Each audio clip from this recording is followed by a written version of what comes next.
Hi, I'm Ms. Collier, and today on the Tortilla Cat Files, I want to look at a timeline of the 9/11 attacks. Let me share my screen here with my mad technical skills. And we will look at what's going on. Okay. It was a Tuesday morning, and apparently it began much earlier than I knew at the time. At 5:45 a.m., some of the hijackers passed through the security screening station at the Portland International Airport in Maine. Now, eventually we would know that there were 19 terrorists who had hijacked 4 airplanes. All of the airplanes were flying to California. These 2 hijackers that passed through security, these are their pictures here, will actually fly onto Boston and then join American Flight 11, where there will be 3 other hijackers, and they will take control of that airplane. All of the hijackers were armed with box cutters or knives, and at this point in the history of America, you could fly on a plane with a knife that was 4 inches long. You can't anymore, but you could back then. At 7:59 a.m., Flight 11 takes off. It's carrying 11 crew, 76 passengers, 5 hijackers, and 76,400 pounds of fuel. It's on its way to Los Angeles, California. At 8:15 a.m., Flight 175 takes off. It's a United Airlines flight, also leaving from Boston. It carries 9 crew members, 51 passengers, 5 hijackers, and 76,000 pounds of fuel, and it's also bound for Los Angeles. By 8:19 a.m., stuff has started to happen. The Flight 11 crew members have begun to report a hijacking. Now, at this point in time, cell phones are still pretty new. I had my very first cell phone. I'd only had it for about 6 months, and they were not smartphones. All you could do on these cell phones was make a phone call. You could not send a text, nothing. In fact, they actually had a little antenna that you had to pull out to be able to use them. They were cute little phones, but they were not really, really useful compared to what we know now. They were dead useful back then because you could make phone calls from in your car and stuff, but they didn't have anywhere near the capabilities they have now, and very few people had them. It's not like everybody has one now. However, flight attendant Betty Ong was able to call from a plane in the airplane, not, a cell phone, and reported that 5 men had taken control of the airplane. We know that passenger Daniel Lewin was stabbed to death by the hijackers. He was a member of the Israeli military, and it's believed that he may have fought back, and that's why he was killed. We know that flight attendant Madeline Amy Sweeney was able to call and report descriptions of the hijackers and give more details about what was going on. At 8:20 a.m., Flight 77 took off. This was an American Airlines flight leaving from Dulles Airport in Washington. They carried 6 crew members, 53 passengers, 5 hijackers, and 49,900 pounds of fuel, also bound for Los Angeles. At 8:24 a.m., the Flight 11 hijacker, one of the hijackers, broadcast a message. Now, we believe that he intended to just broadcast to the people on the airplane, but being not really familiar with the system, he messed up and hit the wrong button and actually broadcasted over the radio. So the air traffic controllers heard this and were beginning to report it to officials as well. At 8:30 a.m., the World Trade Center opened. Now, when I think of the World Trade Center, I mostly just think of the 2 towers, but there was a lot more stuff to it. This is a kind of a slightly blurry map of the World Trade Centers. World Trade Centers 1 and 2 were the 2 towers. World Trade Center 3, WTC 3, is a hotel. 4, 5, 6, and 7 are all office buildings. And also around this area, there's like a big plaza. There's a shopping mall. There's restaurants. There's even a subway station underneath it. We know that at this point, at 8:30 in the morning at least, there were at least 80 people on the 106th floor of the North Tower for a meeting, and there was at least 72 restaurant staff already in place. And that's just going to continue to get bigger and bigger and bigger. New York has lots of people in it, and a lot of them were going to various buildings in the World Trade Center.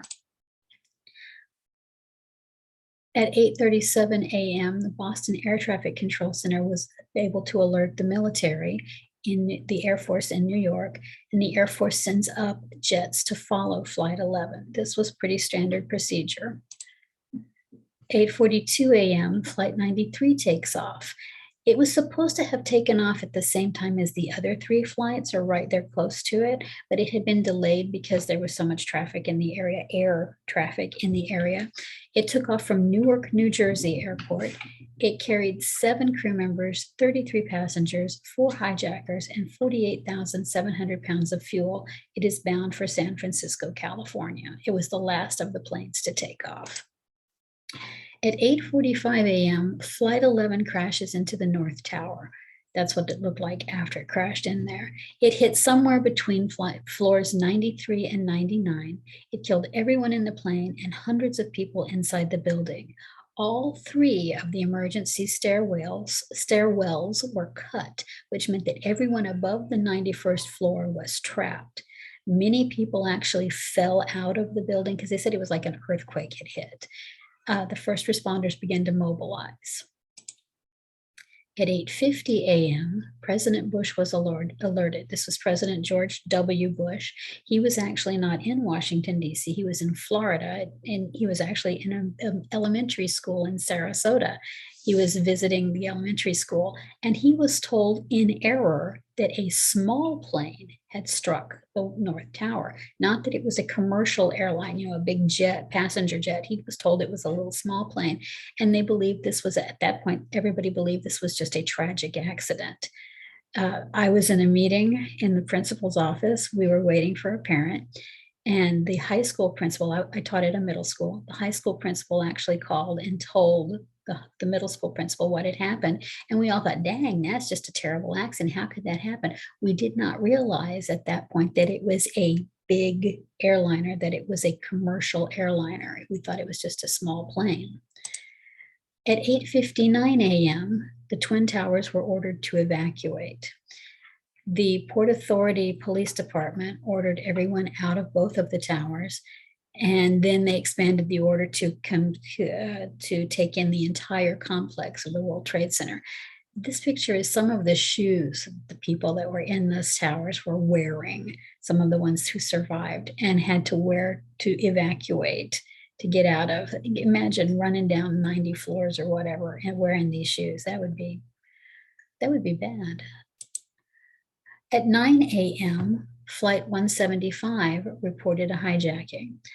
Several passengers, including Brian David Sweeney, had managed to call family members and report a hijacking, and flight attendant Robert John Stangman had called American Airlines and given details about the hijackers. At 9:03 a.m., Flight 175 struck the South Tower. It struck between floors 77 and 85. It killed everyone on board and many inside the towers. All 3 of the emergency stairways were cut in this tower as well, and the elevators were made impassable. In some cases, the elevator cables were actually cut, and the elevators were absolutely not usable. Several workers actually fell from the building, which had also happened after the North Tower was struck. And when it was over, they estimate that the total dead just from falling was between 50 and 200 people. At this point, we begin to realize something really bad is happening. This is not an accident. Now we know it's not an accident because it's 2 towers.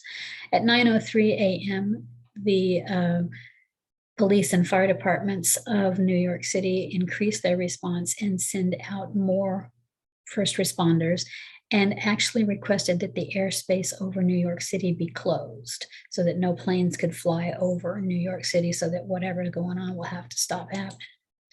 At 9:05 a.m., the president was informed. Look at his face. You can tell something bad's happening there.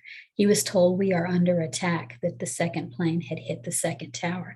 He made a 9-minute on-air comment on television, and then is driven to Sarasota Airport to board Air Force One, which eventually proceeds on to an Air Force base in Louisiana and jumps to several other bases and eventually makes it back to Washington, D.C. At 9:12 a.m., Flight 77 reports that they have been hijacked. Flight attendant Renee May calls her mother and tells her about the hijacking, and then her mother calls American Airlines and tells them. Passenger Barbara Olson calls her husband, who is a U.S. Solicitor General, Theodore Olson, he's a lawyer who works at the Department of Justice in Washington, D.C. He then alerts federal officials that this is taking place. So at 9:36 a.m., the vice president is evacuated and moved down into a bunker underneath the White House that's actually known as the Presidential Emergency Operations Center. And he's kept there, which is believed to be a safe place. At 9:37 a.m., Flight 77 strikes outside of the Pentagon, killed everyone on board the plane, and 125 military and civilian people in the Pentagon and right there in the area were killed as well. At 9:42 a.m., the FAA, or the Federal Aviation Authority, grounds all of the flights. They're told that no flights can take off, and any flights that are in the air need to land as soon as possible, because we don't know what all's going on, and this has got to be, we want this stopped, because we're not sure how big this plan is at this point. At 9:45 a.m., Washington, D.C. begins to evacuate. They evacuate the White House, this is the White House, and they evacuate the U.S. Capitol building. Both the U.S. House of Representatives and the Senate were in session, so they were trying to get all of those people out and get them to someplace safe. At 9:58 a.m., they start getting calls from Flight 93. We know that 37 calls came in from Flight 93 to various people, various operators, various family members. Passenger Edward Felt called 911 on his cell phone. He was hiding in the bathroom and calling 911, and he actually reached a 911 operator in Westmoreland County in Pennsylvania. And passenger Mark Bingham called his mother and told her that they had been attacked. That's who this picture is here. At 9:59 a.m., the South Tower collapses. It had burned for 56 minutes and it collapsed in 10 seconds. It killed more than 800 civilians and first responders in and around the tower when it came down. At 10:03 a.m., Flight 93 crashes. It crashed into a field in Shanksville, Pennsylvania. We know that the passengers stormed the cockpit and tried to take control of the plane. We know this because a man named Todd Beamer, this man whose picture you see right here, had called an operator and told her that they had been hijacked, and she had told him that the World Trade Centers had planes crash into them, and that the Pentagon had been attacked. And so, he knew that now they had turned and they were headed east, and that something bad was pretty much going to happen with this plane. She actually was able to patch in an FBI agent, put him on conference call, and let him talk to an FBI agent who told him, we don't know for sure where this plane is headed, but we believe it's headed to Washington, D.C., and we believe it's going to either be the Capitol building or the White House. Passenger Todd Beamer left the phone. He didn't hang up the phone, but he went and talked to the other passengers and came back and said that they had made the plan that they were going to fight and try to take control back of the plane. And if they couldn't take control of the plane, they were going to try to crash it somewhere where it wouldn't do any damage. He said that even the stewardesses, the flight attendants, were even boiling water so they'd be able to have some sort of a weapon. Just before he disconnects the phone call, he's heard to say to the other passengers, okay, let's roll. The phone goes dead, and then shortly thereafter, the plane crashes into a field. So those passengers kept that plane from attacking anybody else. Everyone on the plane died, but nobody else died in that flight. At 10:15 a.m., The Pentagon E ring collapses. The Pentagon has several rings, and it starts with the inside ring here, which is A, and then B, C, D, and then E is this outside ring. And part of that was what was damaged when the plane crashed into it and it collapsed. At 10:28 a.m., the North Tower collapses. It had burned for 102 minutes, and more than 1,500 people were killed in the tower and in the collapse. At 11:02 a.m., the mayor of the mayor of New York ordered that Manhattan be evacuated. Manhattan is an island, so they had closed all the bridges, they had closed all the tunnels, they had closed everything. The whole town was closed down at that point. And they want to evacuate all these people from this island. How do you do that? It ended up that they ended up having to use more than 150 boats and 600 sailors. Some of them were the ferry boats that carried people back and forth to the island. Some of them were fire department boats, but a lot of them were just individual people who had a boat and went over to help. They took more than 500,000 people off of that island in boats. That's more people than they took out of the Dunkirk evacuation in World War II. It was an amazing amount of people helping each other to try to make this a better situation. At 12:16 p.m., the U.S. airspace was declared closed. All of the planes that were in the air over U.S. airspace had been landed. It was about 4,500 flights. No other planes were allowed to take off, and no planes were allowed to come into the country from anywhere else. Everything was shut down. Passengers are now stranded all over the country. So there's a big rush for people trying to get onto trains, onto buses, and to rent cars. And all of that filled up very quickly as well. At 12:30 p.m., 14 survivors were found in the North Tower. When the tower came down, this staircase B, was found, which was very low to the ground. It wasn't high up, but it was, very low, was found to be still standing, and they found that 13 first responders had survived there, and 1 civilian.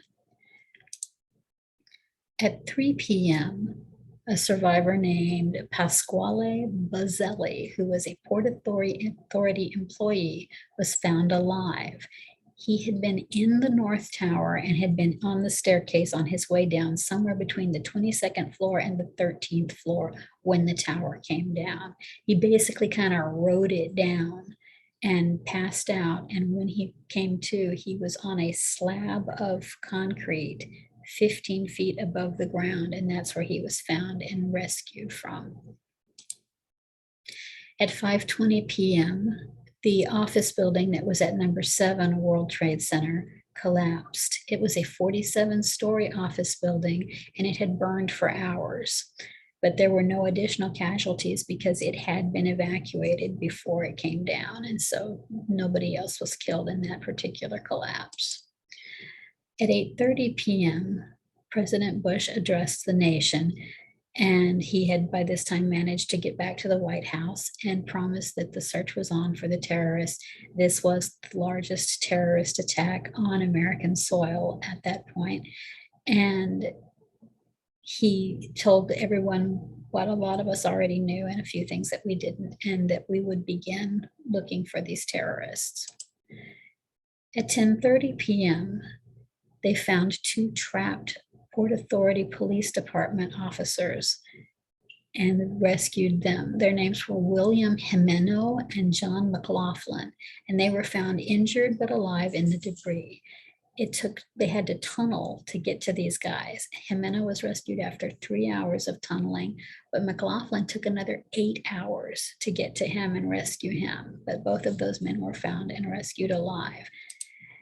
On September the 12th, the next day in the afternoon, the last living survivor was found. Her name was Janelle Guzman, and she was rescued late in the afternoon. She was the last one to be found alive.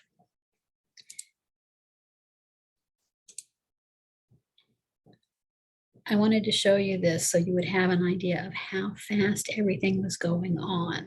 Because if you didn't live through it, it's very hard to understand, to remember. For those of us who did live through it, we remember exactly where we were when we heard about it. In fact, my daughter was in 3rd grade when this happened. And I just wanted to make sure it wasn't just me that remembered. And I called and asked her, and she was like, yeah, she remembered exactly where she was in class, exactly what they were doing when the other teacher came in and they whispered at the door, you know how teachers do when they don't want you to hear stuff. And the teacher told them that, you know, some bad things had happened and we were just going to go on with our day. It affected everyone. Everyone was terrified that this was just the beginning and that there would be more attacks. Fortunately, that was not the case. But I can tell you that the tiny little middle school where I was, we had less than 300 students at that middle school at that time. It was a very small school district. But the next week after these attacks, we had our first lockdown drill practice. So that's when that started for us anyway. It's not a very happy subject, but it is an important thing that we need to remember happened. Scout and I are going to sign off now and tell you to have a good day. Please make a comment and let me know what you thought. Let me know if there's something else you would like me to talk about. Thank you very much for joining us. I'll see you next time.